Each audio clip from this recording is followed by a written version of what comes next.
mulheres querem ter o mesmo direito que os homens, ela também tem que ter os mesmos deveres.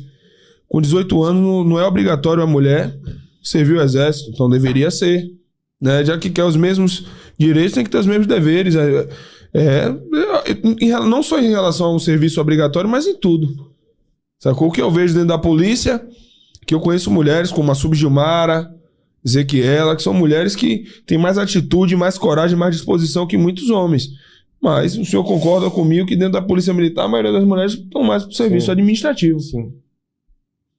Lá no Amazonas foram 1.000 vagas, 100 vagas para mulher. E todos os anos, quando tem concurso, é assim. Vai mudar. Né? Na minha irmã entrou também. Tem uma irmã que é sargento da polícia. E ela é paz e amor. Só quer administração. Nada de rua. Eu falo da Subgilmara, é uma perfém que minhas continências, comandante, eu acredito que ela não tá